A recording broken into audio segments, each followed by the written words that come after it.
सादर करीत आहोत विभूतिभूषण बॅनर्जी लिखित पथेर पांचाली या मूळ बंगाली कादंबरीचा मराठी अनुवाद. अनुवादक डॉक्टर प्रसाद ठाकूर. आज ऐकूया भाग 38 ते 41 पर्यंतचे एकत्र 4 भाग. भाग 38 महोत्सवाची पूर्वसंध्या. दरवर्षीप्रमाणे बंगाली वर्षाच्या शेवटी येणारा शिवपूजा महोत्सव जवळ आला होता. महोत्सवाचे खजिनदार वैद्यनाथ मुखर्जी हे कधीपासूनच पावती पुस्तक घेऊन वर्गणी गोळा करायच्या कामाला लागले होते. नाही हो काका, हे काही बरोबर नाही. 1 रुपया देणाऱ्यांच्या यादीत माझं नाव हे मला परवडणार नाही, निदान यावर्षी तरी नाही. हरिहर आपली बाजू पटवून देत होता, परंतु वैद्यनाथ आपला हेका सोडणाऱ्यांपैकी नव्हते. ते म्हणाले, ते काही नाही, तुम्ही वर्गणी दिलीच पाहिजे. या वर्षीच्या जत्रेसाठी आपण नीलमणी हाजरा यांची नाटक पार्टी बोलवलेली आहे. तुम्हाला माहितीच आहे, आजवर आपण पाहिलेल्या पार्ट्यांपेक्षा ही पार्टी एकदम फर्स्ट क्लास आहे. तेव्हा असं मागे पुढे पाहून चालणार नाही. तेवढ्यात एक लांबलचक वेळू घेऊन अपू घरी आला. बाबा, हा वेळू पाहिलात? किती छान आहे पहा. याचे बोरू फार छान होतील, अपू सांगत होता. दिवसामागून दिवस गेले. महोत्सवाचा दिवस जवळ येऊ लागला. तसतसा अपूचा उत्साह ओसंडून वाहू लागला. सध्या तरी जत्रा आणि जत्रेतील नाटक हा एकच विषय त्याच्या डोक्यात गरगरत होता. उत्सवासाठी कोकणातल्या एका मोठ्या झाडाखाली जागा निश्चित करण्यात आली होती. तिथं बरीचशी माणसं गवत बिवत काढून मैदान तयार करण्याच्या आणि बांबू वगैरे रोवून तंबू तयार करण्याच्या कामात रंगून गेली होती. नीलमणी हाजरा यांची सुप्रसिद्ध नाटक पार्टी आपला खेळ सादर करणार म्हटल्यावर एवढी तयारी करायलाच पाहिजे होती. शिवपूजा महोत्सवात आपली चित्रविचित्र नृत्ये करणारे संन्यासीही गावात येऊन पोहोचले. हा महोत्सव म्हणजे निश्चंडीपुरातल्या एका जुन्या परंपरेचा एक अवशेष होता. कधी काळी त्यामागे काही निश्चित असं तत्त्वज्ञान आणि हेतू असावा, परंतु काळाच्या ओघात त्याचं मूळचं धार्मिक महत्त्व लोप पावून आता त्याला केवळ खेड्यातल्या जत्रेचं स्वरूप प्राप्त झालं होतं. संन्यासी दिवसभर गाणी म्हणत, गावात भटकत आणि भिक्षा म्हणून कपडे, तांदूळ आणि पैसे गोळा करीत. हरिहरच्या घरातून फक्त मुठभर जाडाभरडा तांदूळच मिळतो हे लक्षात आल्यावर ते घर टाळून ते पुढे जात. दुर्गा आणि अपू हे मात्र दिवसभर त्यांच्या मागून फिरत असत. अगं, तुझ्यासारख्या मुलीला आता हे शोभत नाही, असं म्हणून सर्वजया दुर्गावर ओरडली सुद्धा, परंतु त्याचा काहीही उपयोग झाला नाही. संन्यासी गाणी म्हणत गावात आले की दुर्गा आईच्याही नकळत हळूच निसटायची. त्यानंतर 10-12 दिवसांनी शिवपूजेच्या मुख्य दिवशी संध्याकाळी संन्यासी गावाबाहेरच्या त्या मैदानावर एकत्र जमले. तिथं ते करतात तरी काय ते पाहायला म्हणून बरीच गर्दी गोळा झाली होती. नेहमीप्रमाणे त्या गर्दीत अपू आणि दुर्गा हेही होतेच. संन्याशांचं नृत्य गायन संपल्यावर ते स्मशानाजवळ रोवलेल्या खांबाकडे निघून गेले. दुर्गासोबत राणी, पुंटी, तुनी याही आलेल्या होत्या. खरं म्हणजे घरातून मोठ्या मुश्किलीनंच त्यांना इथं यायची परवानगी मिळाली होती. तरी सेजा ठाकूरन म्हणालीच होती की रानोमाळ भटकायला तुम्ही का त्या दुर्गासारख्या धांगड आहात का? परंतु त्यांनी अक्षरशः डोळ्यात पाणी आणलं तेव्हा कुठं त्यांना घरापासून इतक्या लांब यायला परवानगी मिळाली होती. तुनी म्हणाली, आज की नाही संन्यासी त्यांची रात्र स्मशानात जागवतील. आम्हाला जसं काही माहीतच नाही. त्यावर उपहासानं हसून राणी म्हणाली, त्यांच्यातला एक जण मेल्याचं सोंग घेतो आणि बाकीचे सगळे हे प्रेत उठवत कवट्या हातात घेऊन मंत्र म्हणतात, माहिती आहे? त्यावर मोठ्यानं हसून दुर्गा म्हणाली, मला माहिती आहेत ते मंत्र, तुम्हाला ऐकायचे आहेत? ऐका हां. आणि असं म्हणत दुर्गा काहीतरी पुटपुटू लागली.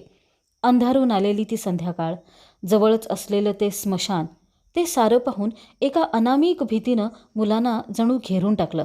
चला लवकर घरी जाऊया, आज रात्री बाहेर फिरणं चांगलं नाही, कोणीतरी म्हणालं.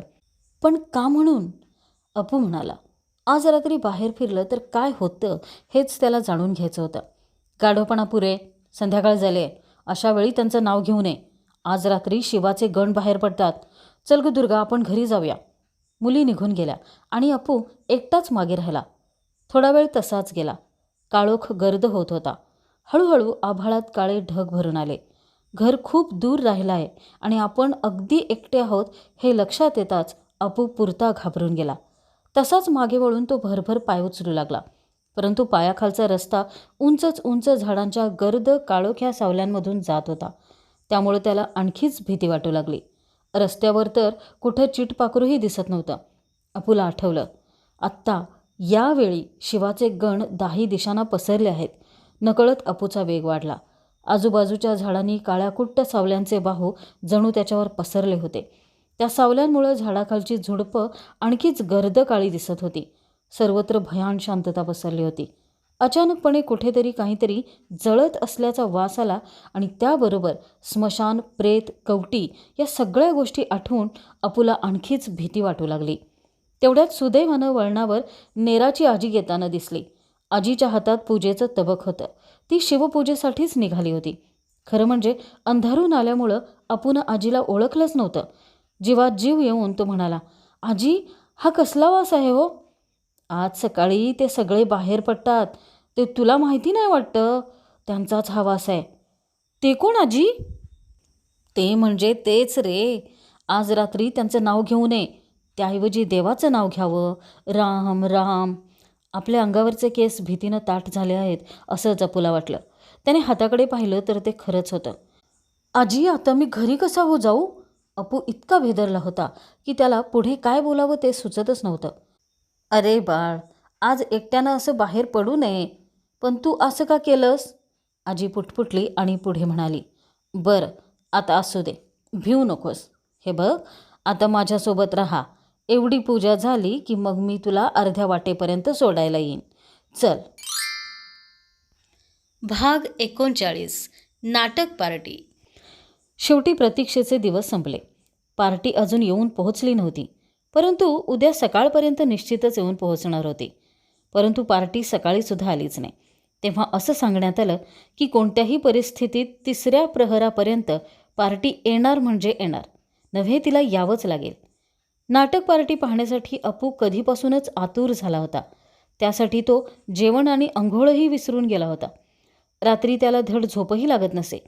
रात्रभर सारखं या कुशीवरून त्या कुशीवर असं त्याचं चाललेलं असे.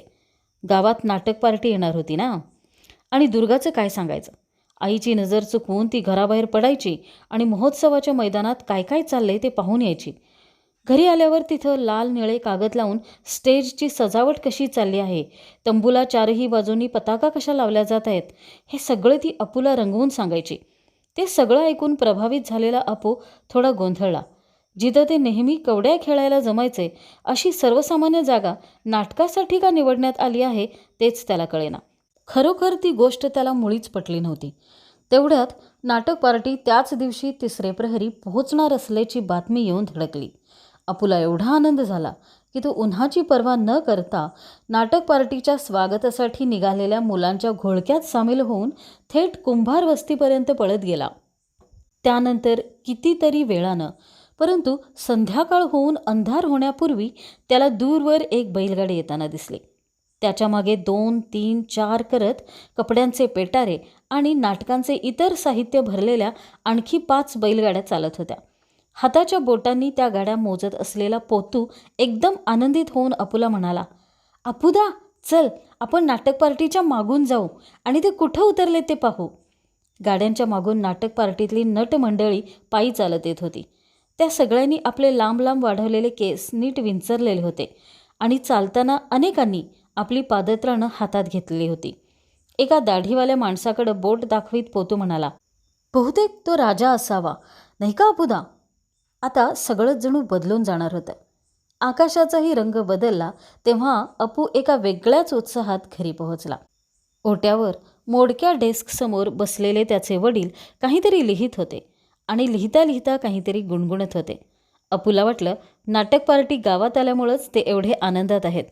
आणि बरं का बाबा, त्यांच्याकडे जवळपास 5 गाड्या भरून कपडे आणि इतर साहित्य आहे, अपू म्हणाला आणि हात हवेत उडवीत मोठ्या आनंदानं तो पुढे उद्गारला, ती माणसंही खूप आहेत. हरिहर हातांनी तयार केलेल्या साध्या जाड्या भरड्या कागदावर कुठली तरी जुनी पोथी लिहून काढत होता. जीर्ण झालेल्या त्या पोथ्या नव्यानं लिहून काढून त्यांना तो जणू मंतरलेल्या ताईताप्रमाणे सुरक्षित ठेवू पाहत होता. अपू सांगत होता ते ऐकून आपल्या कामातून डोकं वर काढत आश्चर्यानं हरिहर म्हणाला, कसले कपडे आणि साहित्य म्हणालास बाळ? वडिलांचं ते बोलणं ऐकून अपू थक्कच झाला. गावात एवढी मोठी महत्त्वाची गोष्ट घडते आणि वडिलांना त्यातलं काहीच माहिती नाही. हे पाहून अपूला फारच वाईट वाटलं. दुसऱ्या दिवशी सकाळी त्याला आणखी एक धक्का बसला. वडिलांनी अपूला धडा गिरवायला बैस म्हणून सांगितलं. डोळ्यात पाणी आणून अपू म्हणाला, बाबा मला जत्रा पाहायला जायचं आहे.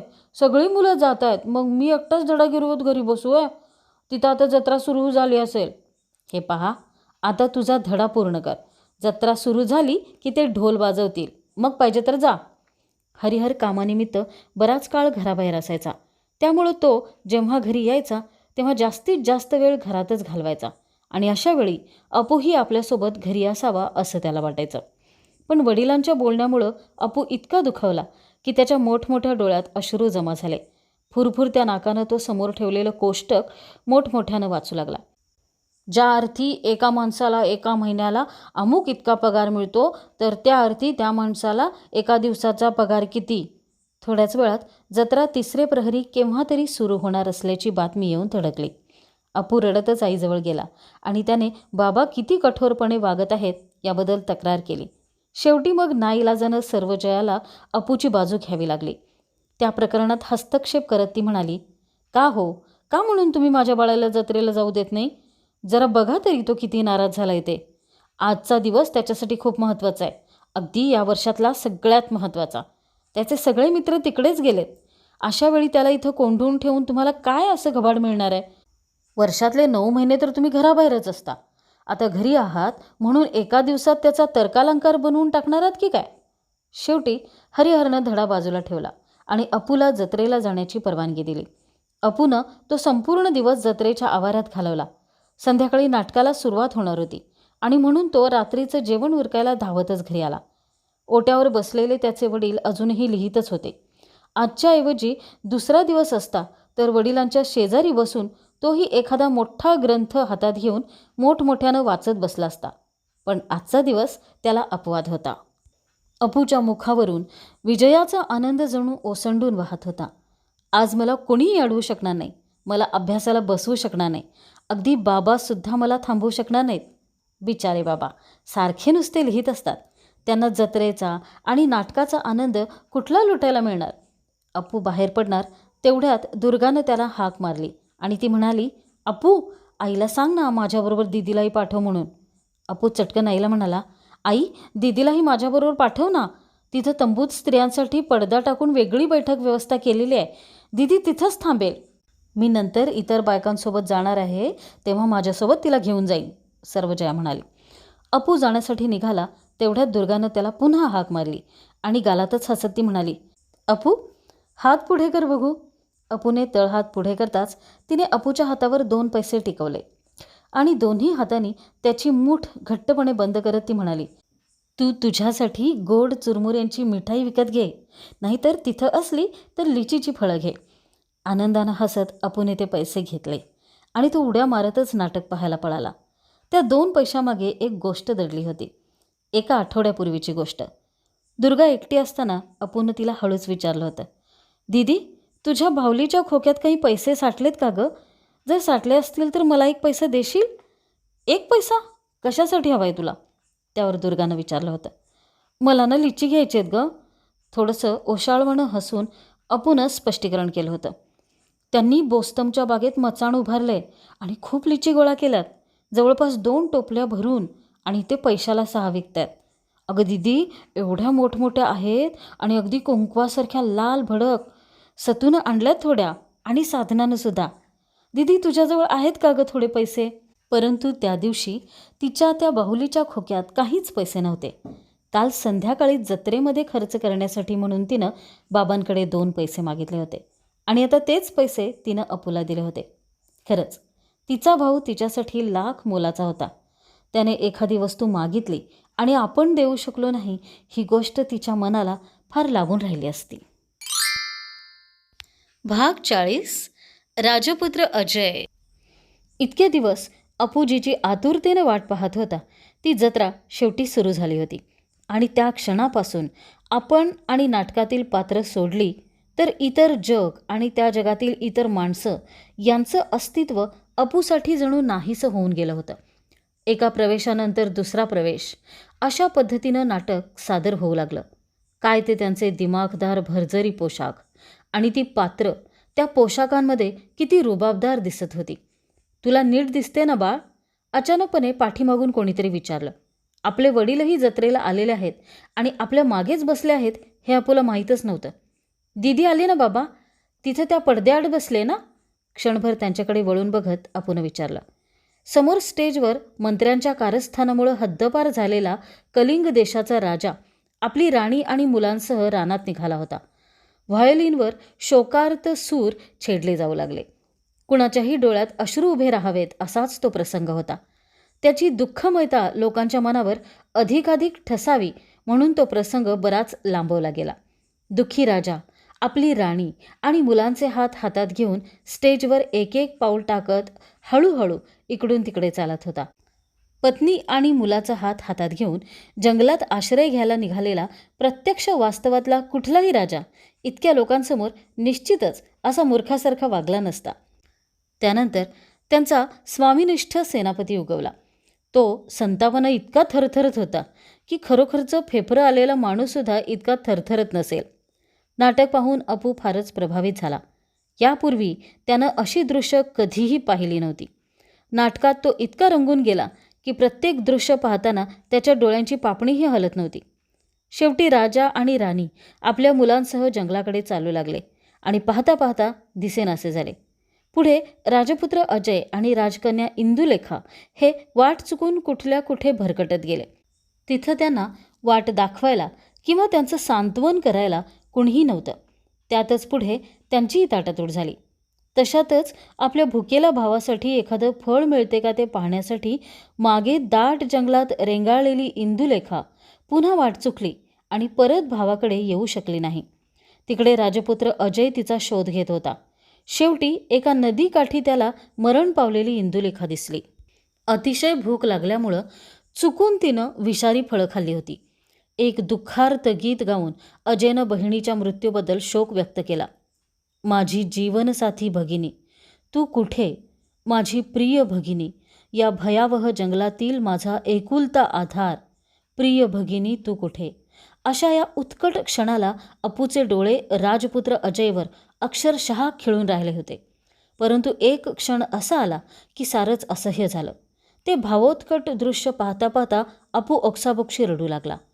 त्यानंतर सत्ता बळकावणाऱ्या त्या नव्या राजाचं आणि सेनापती विचित्रकेतू यांचं घनघोर युद्ध झालं.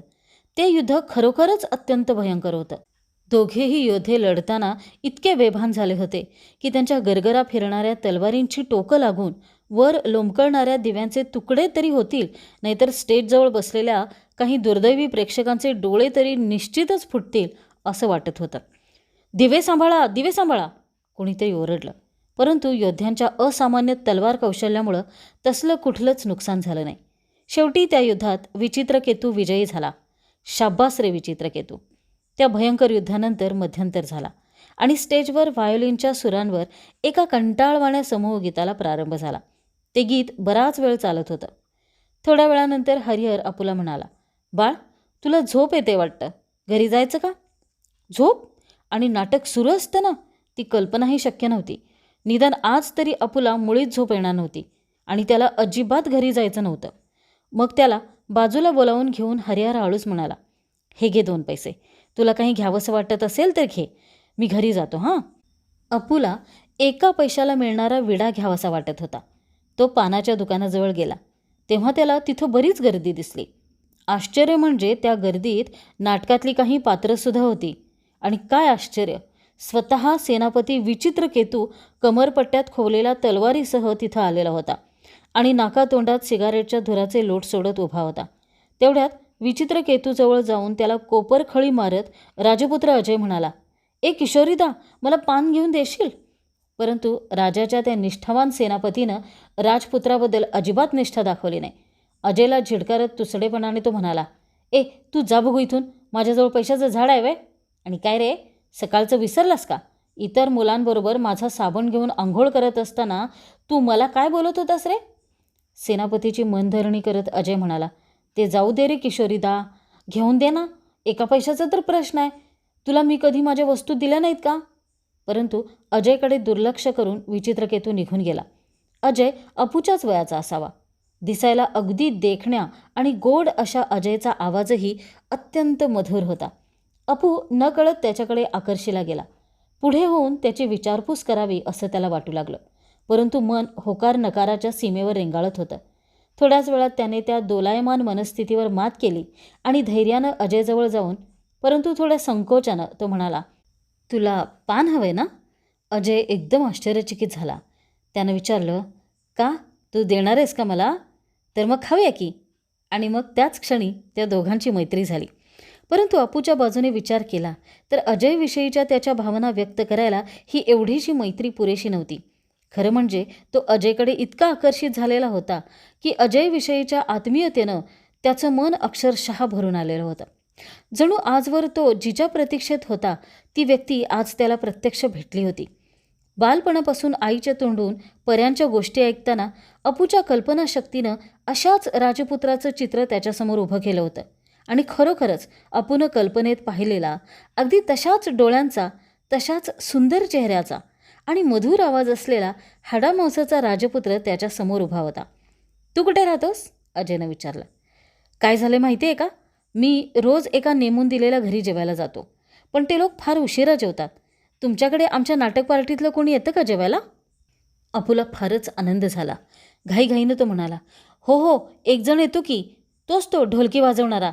त्याच्याऐवजी तूच येत जा, मी स्वतः घेऊन जाईन तुला. तो ढोलकीवाला जाईल की दुसरीकडं? थोडा वेळ बोलत बोलत ते इकडे तिकडे फिरले. मग अजयच म्हणाला, आता मला गेलं पाहिजे. शेवटच्या प्रवेशात माझं एक गाणं आहे. अगदी भल्या पहाटेपर्यंत चाललेले ते नाटक संपल्यावर अपू घरी आला. तो नाटकात एवढा रंगून गेला होता की नाटक पाहून घरी निघालेल्या प्रेक्षकांचं बोलणंसुद्धा त्याला नाटकासारखंच वाटत होतं. तो घरी आला तेव्हा दुर्गा त्याच्याशी बोलण्यासाठी म्हणून त्याची वाटच पाहत होती. परंतु दुर्गा बोलत होती तेव्हा त्याला तिचा आवाज ऐकू येत नव्हता. तर जणू घनदाट आणि एकाकी अरण्यातून राजकन्या इंदुलेखा त्याला आवाज देत होती. अपू अजूनही नाटकाच्या धुंदीतच होता. पण असं असलं तरी आईला अजयची आठवण द्यायला मात्र तो अजिबात विसरला नाही. मोठ्या उत्साहानं तो आईला म्हणाला, आई, तो राजपुत्र अजयची भूमिका करणारा नट आहे ना, तो आपल्या घरी जेवायला येणार आहे. कशाला? आधीच एक जण येतोय, त्यात आणखी एकाची भर कशाला? सर्वजया उद्गारली. नाही, दोघं नाहीत काही, फक्त अजयच येईल गं. तो दुसरा आहे की नाही, तो जाईल दुसरीकडे. ते अंथरुणावर पडले तेव्हा दुर्गानं विचारलं, अपू, तुला जत्रा कशी वाटली? फारच भारी. आजपर्यंत अशी जत्रा मी कधीच पाहिली नव्हती. दीदी, तुला आठवतं का, राजकन्या इंदुलेखा मरण पावली तेव्हा राजपुत्र अजयनं किती गोड गाणं म्हटलं ते? या सगळ्या गोष्टींमुळं त्याला लवकर झोप आलीच नाही. अगदी झोपेतसुद्धा त्याला त्या वाद्ययंत्रांची करुण सुरावट ऐकू येत होती. शेवटी सकाळी सकाळी त्याचा डोळा लागला. सकाळी सूर्यकिरणं बाणासारखी डोळ्यात शिरल्यावरच त्याला जाग आली.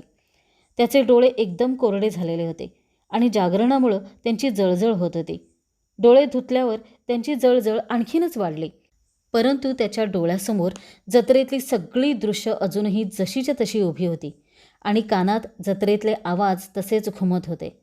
जणू जत्रा अजूनही सुरूच होती आणि तोही प्रेक्षकांमध्ये अजूनही तसाच बसून होता. घराजवळून जाणाऱ्या रस्त्याने खेड्यातल्या स्त्रिया तळ्यावर जात होत्या तेव्हा त्यांच्या बोलण्याचा आवाज अपूच्या कानावर यायचा. परंतु आज त्यांचा आवाज जणू त्यांचा नव्हताच.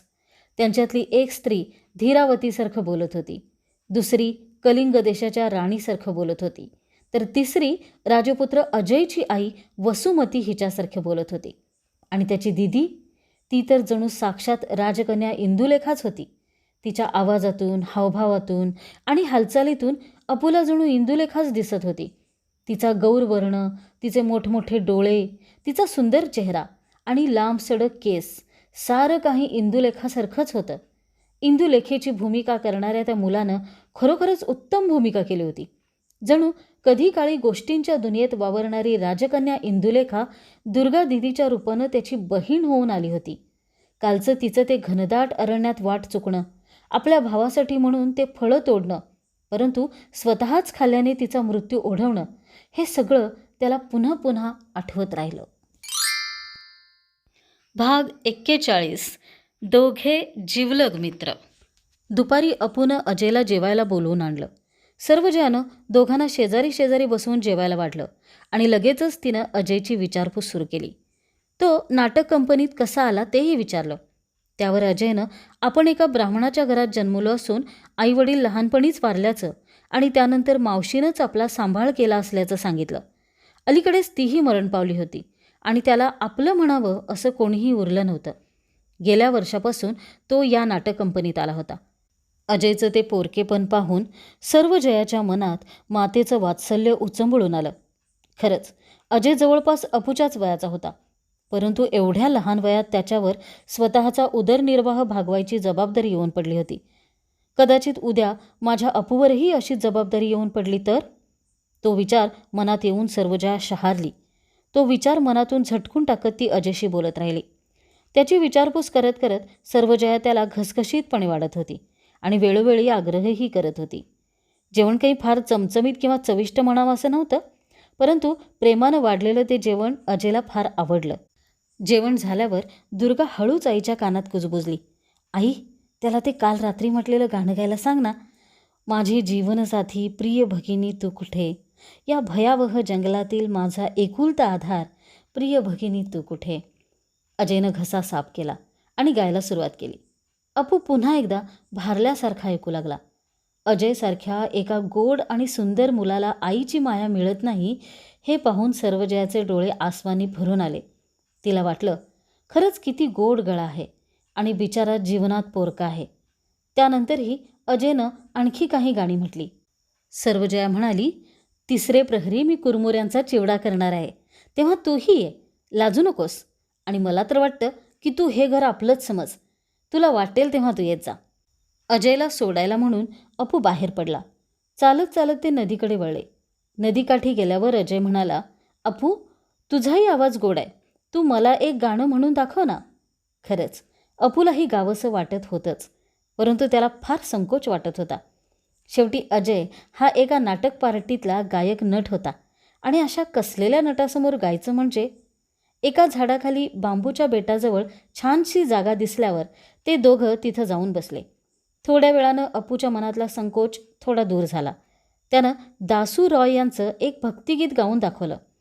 उठ अनंता तुझे भक्त लागले तव पाया. कधीतरी वडिलांच्या तोंडून त्यानं ते ऐकलेलं होतं आणि लिहून ठेवलं होतं. आश्चर्यानं अजय म्हणाला, खरंच तुझा गळा खूप गोड आहे, तू गात का नाहीस? आणखी गाणं म्हण ना. प्रोत्साहित होऊन अपूनं आणखी एक गाणं म्हटलं. मी नावेची वाट पाहत होते पण अंधार दाटून आला. दुर्गानं कुठून तरी हे गाणं मिळवलं होतं. त्याची छान सुरावट आवडल्यामुळं अपूनं ते दुर्गाकडून शिकून घेतलं होतं. कधीकधी घरी कोणी नसलं तर ती दोघं भावंडं ते गाणं म्हणत असत. ते संपूर्ण गाणं ऐकून अजय फारच प्रशंसा करू लागला.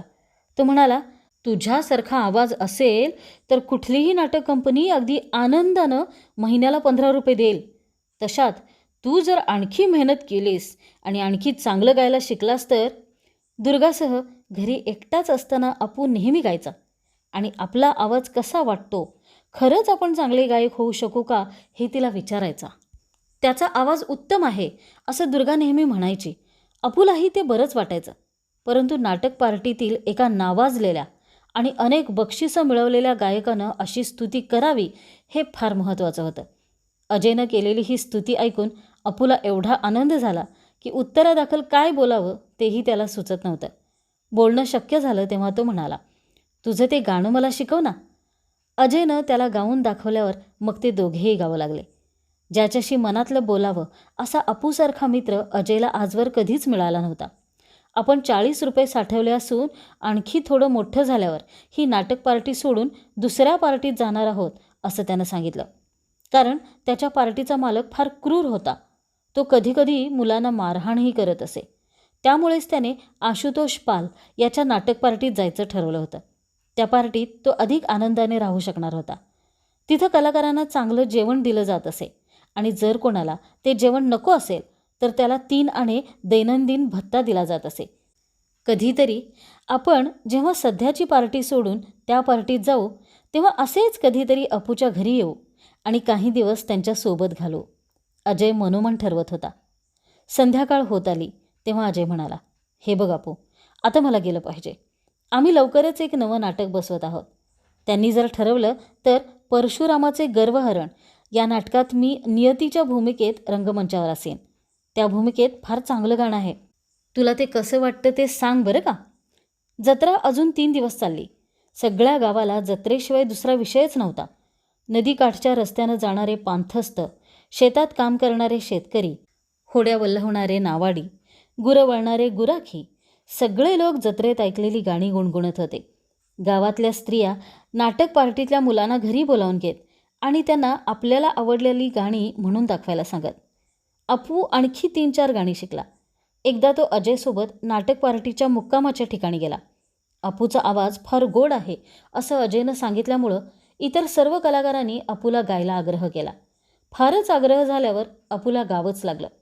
गाणं संपल्यावर सर्वांनी त्याची फारच स्तुती केली आणि त्याला नाटक पार्टीच्या मालकाकडे पिटाळलं. तिथं अपूला पुन्हा गाणं म्हणून दाखवावं लागलं. ठार काळ्या रंगाचा तो पार्टीचा मालक भलताच लढू आणि ढेरपोट्या होता. नाटक सुरू असताना अपूनं त्याला समूहगीतात गाताना पाहिलेलं होतं. मालक म्हणाला, "अरे बाळ, तू आमच्या पार्टीत का येत नाहीस?" अपूची छाती गर्वानं आणि आनंदानं फुलून आली.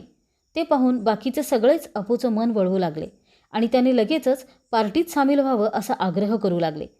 अपूलाही नाटक पार्टीत जायला खरंच आवडलं असतं. अपूसारख्या मुलाच्या दृष्टीनं जत्रा पार्टीतील नाटकात काम करण्यासारखं आनंदाचं आणखी दुसरं कुठलं काम असणार होतं. त्याला वाटलं, खरंच यापूर्वीच आपल्या मनात हा विचार का बरं आला नाही. त्यानंतर ते दोघे एकटेच असताना अपूनं अजयला विचारलं, "जर मी तुमच्या नाटक पार्टीत सामील झालो तर मला कोणती भूमिका देतील असं वाटतं?" "सुरुवातीला छोटी मोठी भूमिका किंवा कदाचित दासीची भूमिका देतील. तू अभिनय शिकल्यानंतर." "दासी? छे! रंगमंचावर आपण एखाद्या दासीच्या भूमिकेत यावं असं अपूला मुळीच वाटत नव्हतं. त्याला सोन्याच्या वेलबुट्टीचा मुकुट घालून आणि कमरपट्ट्यात तलवार खोचून सेनापतीच्या रूपात स्टेजवर यायचं होतं. बेभान तलवार युद्ध करावं आणि शत्रूला पराभूत करावं असं त्याला वाटत होतं. एक गोष्ट मात्र निश्चित, अपू मोठा होईल तेव्हा तो निश्चित नाटक पार्टीत सामील होईल. हेच त्याच्या जीवनाचं ध्येय आहे. अशा रीतीनं 5 दिवस चाललेली जत्रा संपली. अपू अजयला बोलवायला जात होता तेव्हापासून अजय देखील जणू त्याच्या कुटुंबातलाच एक सदस्य झाला होता. त्या दोघांमध्ये खरोखरच भावंडांसारखं प्रेम निर्माण झालं होतं. अजय अपूच्याच वयाचा होता. जगात त्याला आपलं म्हणावं असं कोणी नसल्यामुळं सर्वजयाला त्याच्याविषयी खूप सहानुभूती वाटायची आणि त्यामुळंच ती अपू एवढीच माया अजयलाही लावायची. दुर्गासुद्धा त्याला भावासारखंच समजत होती. तीही त्याच्याकडून काही गाणी शिकली होती आणि त्या बदल्यात तिनंही त्याला बऱ्याच गोष्टी सांगितल्या होत्या. ते तिघं मिळून अंगणात गंगा जमुना हा खेळ खेळले. जेवतानासुद्धा अजय पोटभर जेवतोय की नाही यावर त्यांचं लक्ष असे. बिचारा नाटक पार्टीत राहत होता आणि तिथं त्याची काळजी घेईल असं कोणीही नव्हतं. तो काय खातोय, कुठं झोपतोय याचीही तिथं कोणाला पर्वा नव्हती. ज्याने त्याने जमेल तसं जगावं असाच सगळा प्रकार होता. आयुष्यात प्रथमच अजयला कौटुंबिक जीवनाचा आनंद अनुभवायला मिळत होता. अजयला वाटायचं हा आनंद अजूनही असाच मिळत राहावा, त्यापासून आपण कधी दूर जाऊच नये. परंतु शेवटी तो वियोगाचा दिवस उजाडलाच. निरोपाच्या क्षणी अजय सर्वजयासमोर थोडा अवघडल्यासारखा उभा होता. त्याला काहीतरी सांगायचं होतं. अचानक आपल्या कापडी पिशवीत हात घालून त्याने 5 रुपये बाहेर काढले आणि सर्वजयापुढे धरले. ते पैसे म्हणजे त्याच्या मेहनतीची कमाई होती. भरल्या आवाजात अजय म्हणाला, "दीदीच्या लग्नात तिला माझ्या वतीनं साडी घ्या." "नको, नको रे बाळा," सर्वजया म्हणाली. "मी तुझ्याकडून पैसे कसे घेऊ? मोठ्या मनानं तू देऊ केलेस हे मला आवडलं, पण मी ते घेणार नाही. खरं म्हणजे या पैशांची तुलाच फार गरज आहे. अजून तुझं लग्न व्हायचं आहे, तुला संसार थाटायचा आहे." परंतु अजय ऐकायलाच तयार नव्हता. शेवटी सर्वजयाच्या प्रयत्नांना यश आलं. बरीच मनधरणी करून ते पैसे परत ठेवायला तिनं अजयला भाग पाडलं. अजयला निरोप देण्यासाठी ते सगळे काही पावलं चालत गेले. "दीदीचं लग्न होईल तेव्हा मला जरूर कळवा," असं त्यानं पुन्हा पुन्हा बजावलं. एवढं बोलून तो जाण्यासाठी वळला. त्याची सडपातळ आकृती आंब्याच्या झाडाखाली सावल्यांमध्ये विरून गेली आणि पाहता पाहता रस्त्यावरील वळणात नाहीशी झाली. सर्वजया विचार करत होती, किती गोड आहे तो मुलगा. एवढ्याशा वयात त्याला पोटासाठी वणवण करावी लागते. किती दयनीय आहे हे सगळं. अजयच्या जागी तिला आपला अपूच दिसू लागला. समजा उद्या माझ्या अपूवरही अशीच. आणि त्या विचारासरशी सर्वजयाच्या मनाचा थरकाप झाला. बाई गं, किती भयंकर विचार होता तो.